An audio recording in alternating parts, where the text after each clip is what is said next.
Yes. Sara mentioned, and you just mentioned, Brad, that Leno is carrying the bill on the Ellis Act. Senator Leno, yes. Tim, back a number of years, the HAC authored the first inclusionary housing ordinance in San Francisco that Leno carried at the Board of Supervisors.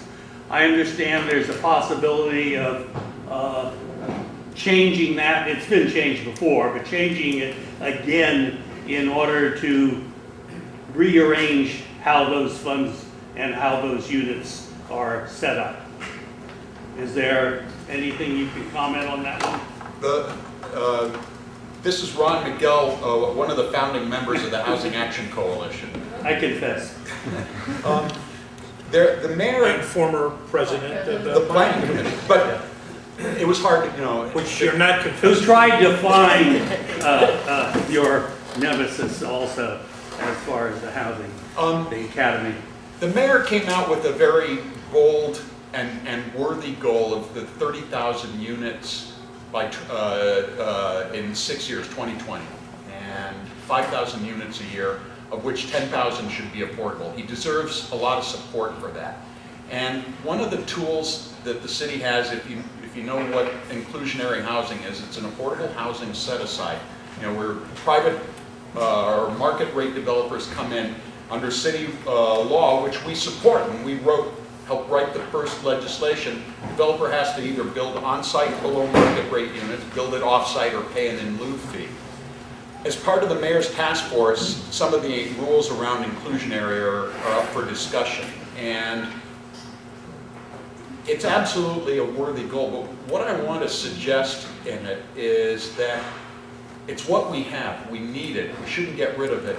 But it is so paltry. It is such a small solution to the scale of the problem we're facing. I think in its entire history since 2002, inclusionaries never produced more than 150, perhaps 200 units per year. That is, by way of comparison, between 2003 and 2012, the city added, I'm not sure about Calvin's numbers, I'll use my own from planning, the city added 18,000 units. And during the same period, it added 75,000 people to the city. Do you get what's going on? This is what we're up against. And inclusionaries, it costs as much to build an inclusionary unit that's permanently deed restricted and affordable as it does to build a market rate unit. That's $500,000 to $600,000 per, of which the subsidy to get this person in is probably $250,000 to $300,000 per unit. Inclusionary, and this comes from outside of the HAC, should be seen as a lottery system for a small number of very, very lucky people. It doesn't scale to address the problem that we're facing. And Brad referred to it. The feds are bailing out. They don't want to help cities. They don't get them. They don't want to be part of it. The state's flat on its back, and Jerry Brown has just said no. We're left to our own devices, and we don't have the tools right now to do it. We need lots of small innovations. Yeah, I don't know what you're talking about in terms of rejiggering BMR at the state level. I'm not aware of any conversation. Not at the state level, no. No, Local. city. Nor am I at the local level, other than a proposal that Supervisor Kim and community groups in the South of Market are making, which is to create a relationship between market rate development and affordable housing development, to do, it's called metering. The reality is that the public sector has basically gotten out of the business of supporting affordable housing development. The largest federal subsidy, housing subsidy, currently existing is a subsidy to the upper middle class and to banks.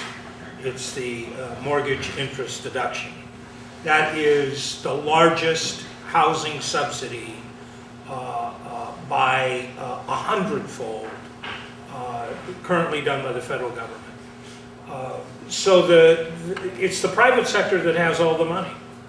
And it's the tech sector that has devised policies and procedures of keeping their tax money overseas, so that it's even kept away from the federal government. So the end result is that the only real, it was said of a famous bank robber, why did he rob banks? He robbed banks, he answered, because that's where the money was. It's private developers, private housing developers that have the money.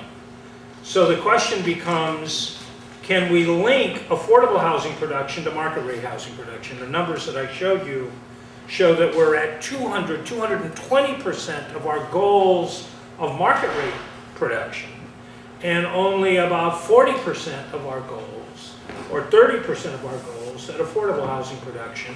And so Supervisor Kim is proposing linking the two, and once we reach our RENA, our regional allocated market rate housing numbers, then you must start addressing the affordable housing numbers, by which you are then not going to be approving market rate housing development.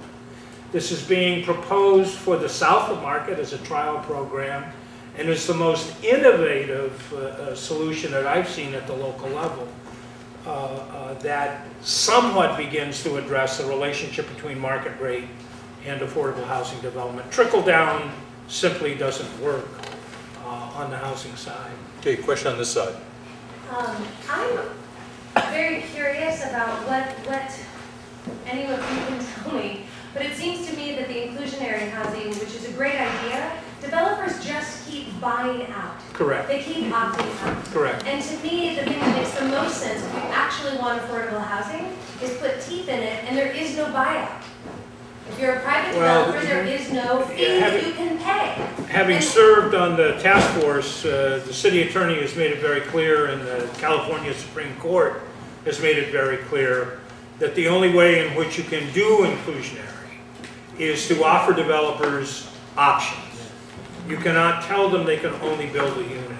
When we did Prop C, we actually reduced the number of on-site affordable housing units that had to be met. The San Francisco proportion is, if you build on-site, you build 12% of the total number. If you build off-site, it's 20%. And if you pay a fee, the fee is reckoned at 20%. So the whole notion was, within the rubrics that we had, the confines that we had to function, was to make the on-site provision of the units as attractive as possible. And still, developers choose to fee out. And part of that is the fees have not been adjusted recently, and we're busy at work trying to increase the fees.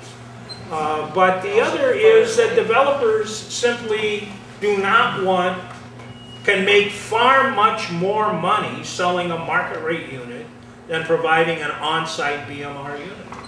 Piggyback to that, I'm curious why we've not required more bedrooms in terms of when they do large developments. Yeah. I believe that one of the ways to get more affordable housing actually has to do with more bedrooms, because if you're willing to have more roommates, you pay less, and families, we talk about family flight. And so what are your thoughts on more bedrooms?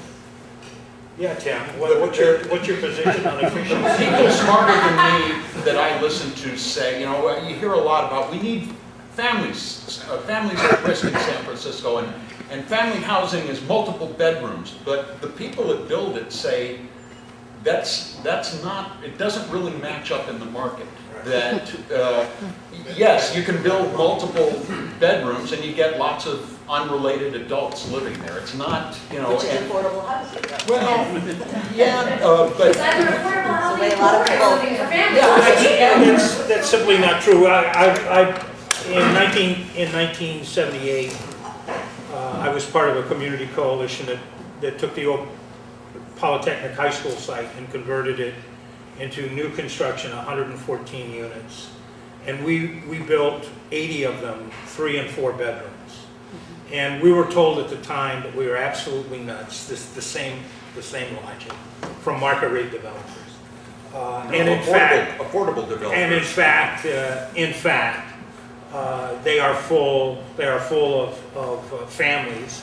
And it's very easy to regulate that. You simply cannot buy a 3-bedroom unit or a 4-bedroom unit unless on your income taxes you are a family with 3 dependents or 2 dependents. I mean, this is not rocket science.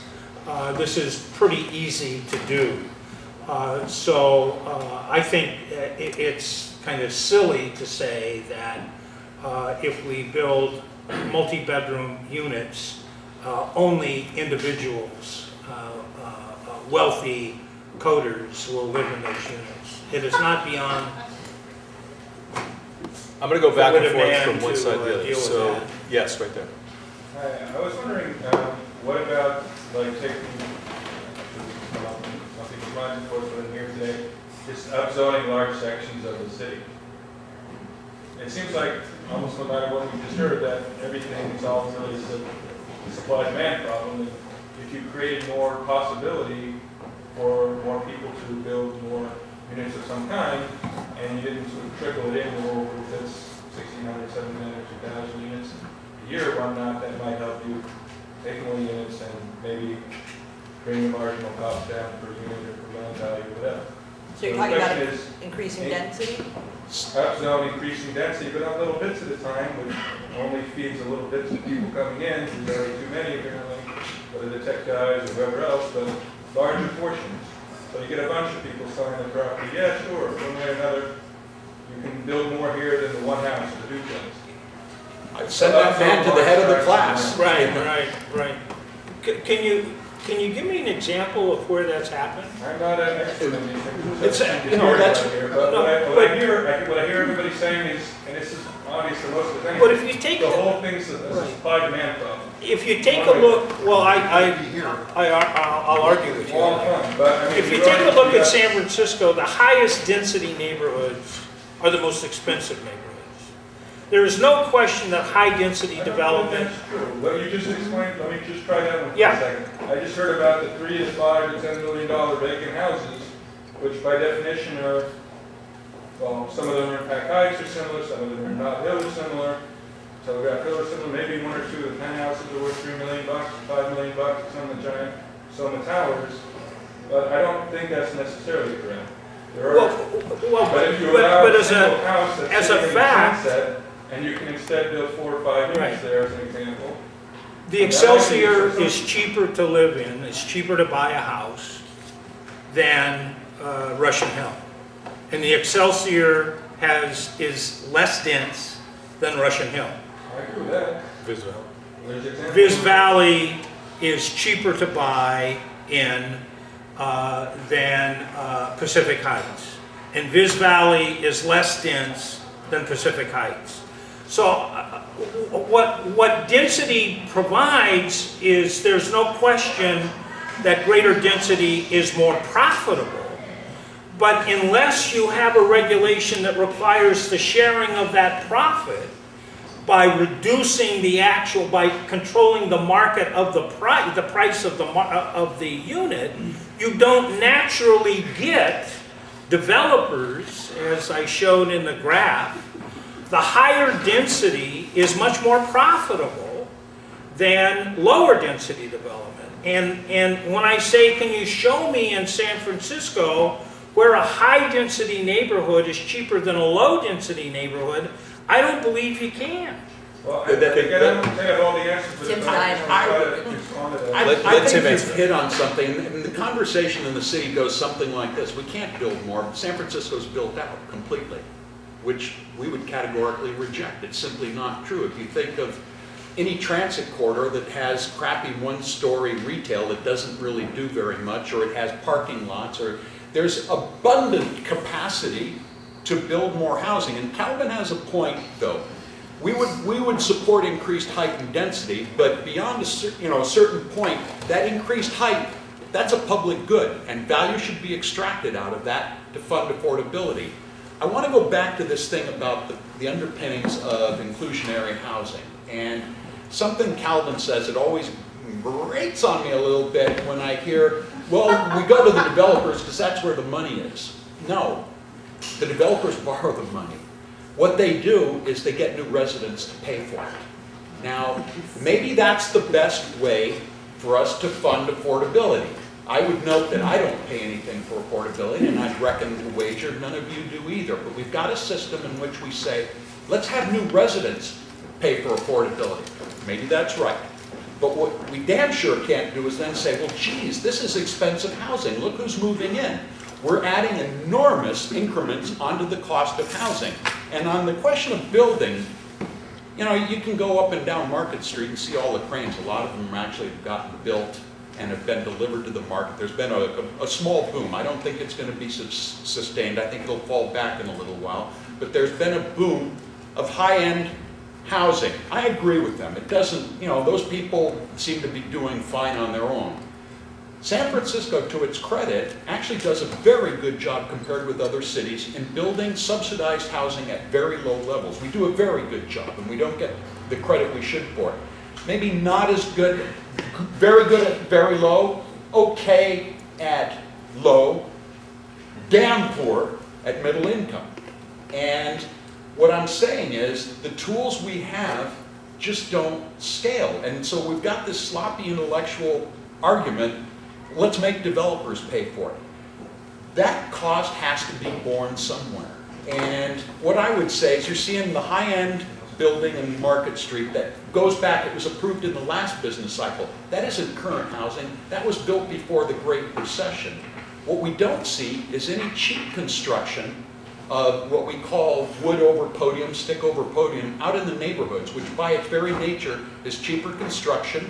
Maybe build it without parking, maybe put a height limit on it, geographically restrict it, and try it, see what happens, see if it works, see if it can be scaled up. But we're not going to fix it with glass and steel towers. I will freely concede that. That's not where we should be going. But by the same token, we just don't have anything on the table that appears to us that's going to make a difference. Next year's going to be worse, and it's likely the year after that will be worse. Okay, here and then here. Yeah. Last year, there were 3,662 evictions, and out of those cases, less than 10% of tenants facing unlawful detainers had lawyers. 90% of landlords had attorneys. Over 1,100 tenants went to trial on their cases without a lawyer. In San Francisco now, there are only 12 lawyers who provide assistance to tenants. And studies have shown that if you do have a lawyer, you're 5 to 10 times more likely to be able to retain your Didn't housing. the mayor grant you make a big, nice grant for representation, legal representation? Actually, no, it's just funded the 12 attorneys. The question that I have is, do you all support in expanding resources in terms of proposal, and I'll pass out here, but do you all support increasing resources so there are more attorneys to assist tenants who need representation? Yes, this is our public defender, and he has a budget request to increase. It hasn't been approved. No. Okay. And when you're in court, a lawyer's pretty handy. Yep. I mean, I can speak to that because we're an agency that does tenants' rights counseling and tries to keep people in their homes. And we very often, you know, need to refer them to attorneys. We've done as much as we can with the sort of eviction prevention piece of it. And believe you me, there are not the attorneys to refer them to. Only when they get that actual court notice do they get someone to go into the halls with them and talk to the opposing counsel and try and work something out in the hallway of the courthouse. But there are not the resources for what's called full scope representation, where an attorney can walk them through the whole process, really understand their case, and really fight for them. And as a result of that alone, the fact that people don't have that adequate representation, they are losing their housing, and it's a damn shame. And if they were able to retain their homes in good rent-controlled housing, or from some of these affordable housing programs, we would not have to then do the work we have to do on the other end in dealing with our homelessness situation, and we would also preserve those units at the rents that they're at, rather than when people are evicted out, they're able to then be rented at market. So absolutely is an extremely important piece of this. Okay, over here and then back there. There's another issue that I don't think is, that I haven't heard anything about tonight. I own a 2-unit building. I've owned it for 30 years. My tenant has been there 17 years. I'm obviously under rent control. I don't mind it. I can deal with it. I think Ellis evictions, I think Ellis evictions are immoral. So that's where I'm coming from. But I can stand on the corner of my house, 5 blocks from here, and I can look down 4 streets and I can count 6 vacant units in 2- and 3-unit buildings. And they're not either vacant or my cousin's crash pad or just vacant. Most of these people have owned their buildings for long years. None of them have been Ellis, but they don't want to deal with the junk of rent control. And remember, I said I support the price control.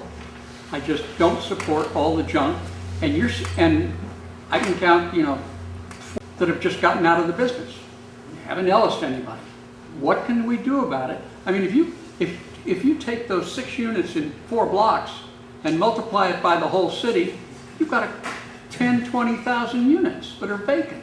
Well, do we know that that's why those units are off the market? Because what I see is there's an awful lot of speculating going on out there. No. There's an awful lot of just holding on to those units. These buildings have been owned by the same, I've been there 30 years. I'm just curious. I know the people, they're my neighbors. And I've talked to them. Yeah. This is why, we state, it can't make any difference. And I'm told that Spur, it has a group of quantitative people, numbers crunchers, that are trying to get a handle on how prevalent that is. What is, is there any way to infer, because everyone has anecdotal evidence of it, but it's hard to sort of suss out what it really is and what it really means. And I'm thinking that maybe by this summer they can sort of have, they can say it's bigger than a bread box or it's whatever. But Okay, it's if you've got intractable. 25,000 vacant units in the city, are you guys willing to sit down with maybe what's the Apartment Owners Association, of which I am not a member? Are you willing to sit down with them and maybe clean up rent control to make it easier on these long-time small building landlords? Ask these folks. First of all, we need to truly understand the scope of the problem, whether it really is a problem, or what the real motivations behind people not renting is by and large. I hear that claim a lot from landlords who say, we just don't want to deal with this program anymore, but I don't buy it. I mean, the numbers just don't add up. The money that is to be made right now from renting your property, we've talked all about that. I've told you some examples of what the rents are like right now. It just doesn't make economic sense to me that even with rent control, that landlords who could rent out a vacant unit today at market rents would not be doing that. I'm sorry, I just find that very hard to believe. So. But I think the answer is that we might have some more data on that in the next few months, so I'm going to move I on. just want to add to Sarah's point. The very fact that we find it hard to believe is the extent of the severity of the problem, that much of the people who own these buildings, like I bought a building in Noe Valley very recently which has a rent control tenant. And I'm telling you, some of the properties that are bought in the city are from people who are much older. Like I'm much younger, I'm in my early 30s and I bought these properties. But the people who sold these properties are in their 60s and 70s and can't deal with other tenants. They can sell it. We have cannibalized our own. We are eating our own people. That is what we're doing. Our 65-year-olds are being hurt by Nobody our is forced to 65-year-olds. rent their property. They can sell it. It just does. And that's It's not something I and that's really it. understand That's where either. a young person like me comes in and says, I will deal with the problem. And I'll tell you, when I come in and buy property, which is, my mortgage is $6,000 or $7,000, and like I have to like pay utilities and everything, and nobody cares, and I get $1,000 of rent out of it, it's out of my pocket. You've You made just a paid- business you paid decision your- to do that. Sorry? You've made a business decision to do that. Nobody forced I you to buy understand the that, but you property. couldn't You realize- knew there were rent control laws. I just that, have but very you little realize sympathy. I'm sorry. I am a resident of this city. It's not that you did this and you did that. It is we collectively as the people. You robbed Peter to pay Paul. And that's what we did. We took away from one to feed the other. And that's exactly what's happening. And which is why there are people who are not willing to rent out their units, because that $5,000 that they can get at market rents today, they couldn't care less because they don't want to deal with it. One lawsuit. And So- they would Can- deal with That's not a it. question. Can I ask you a question though? Sure. So, and this might get to your issue too. So, a number of tenants have these intermediary organizations that help deal with these kinds of problems. Would it make sense if there was an organization that could meet with those owners and say, look, if you don't want to go through this, we'll manage it for you for a fee and put it back on the market so you don't have to deal with it, and you'll get X amount a month to do that. Would that help? No, I think the rent control system is so restrictive and harsh that you're dealing with the law. And the rent control is the law that determines it. So even if you had an intermediary that came in to deal with it, they would eventually have to deal with the law. And the law of the land would say that you want a rent control property where you're going to get $1,000 of rent, and the guy can keep the lights on all night and the water running all day, and to help with the utilities, there is no law that stops them from doing that. If I inherited a tenant that I'm going to pay all the utilities for and they're paying $1,000 a month, and if they lived properly, but they did what they want, there is nothing that stops You them. have leases, you have ways to enforce bad behaviors of tenants. I don't want to belabor this, but But it takes so long. I'm just not Okay, buying this But I it's see. not argument. good. We need to move If I on. paid $100,000